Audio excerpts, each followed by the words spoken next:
I'm coming out of the gig late one night in Leicester Square in the West End. As I came around this corner, there's a munchkin there. He was sort of holding on to his crotch, walking sideways like a crab with piles, you know? And he's giving it this. I think his jeans were too big because he belonged to his older brother or something. I'm not sure. He's giving it this, you know? He goes, hey man, and he stood in my way, hey man, he says, that's right, he was white, right? There's nothing funnier than a white boy trying to be black, trust me, right? He goes, hey man. He says, what is you're doing on my turf? Now I've just come out of a gig in the West End, okay? I've just come out of a gig in the West End. I'm full of myself, I'm full of beans, right? So this little munchkin in front of me walking sideways isn't going to bother me. I'm going, whoa, this is your turf? That's great work, man. You've been promoted, Faganless like you. Good on you. You know, Norman, he said, this is serious. Right? Right? And look, chill out. I'm just a comedian. I'm on the way home from a gig, that's all. Good. Oh, he says, he's a comedian. Man, he says, you'll tell us me a joke, you can go home safe. No idea what he meant, so I just told him a joke anyway. I said, did you know 6 out of the 7 dwarves aren't happy?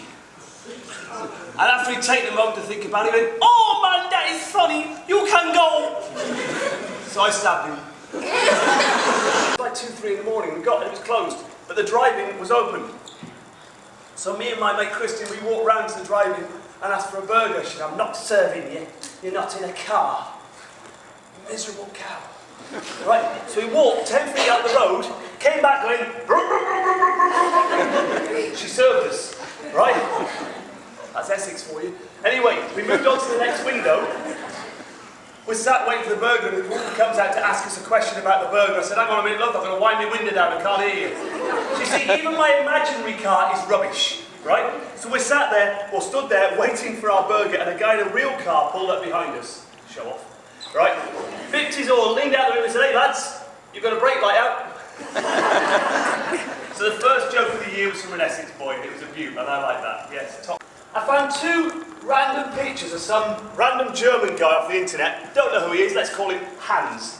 And 2 random pictures of somebody else further away who may or may not be him. That was my profile. I built a backstory. This is your man here. Now I tried to give him a generic name, a sort of an under-the-wire sort of name, so I called him Martin Walters. So this is Martin Walters, this is my new alter ego, this is my new profile to catch my friend out. In less than 2 months, he ended up with 59 friends. People were friending him and remembering him. He began to have a life all of his own. I created some sort of a latter-day Frankenstein. Then, this took a turn for the worse. Martin Walters was invited to the next school reunion. He was beginning to have a better social life than me, which was depressing. And I'll tell you later on what happened with regard to the school reunion. Facebook has exploded into our world only in the last 7 or 8 years. And it now has 1.1 billion active users worldwide. That's like just an immense amount of people worldwide. That's nothing to do with Facebook. That's my last gig in Hyde Park. 1 in 6 people on the whole planet are on Facebook. On the whole planet. Around schools.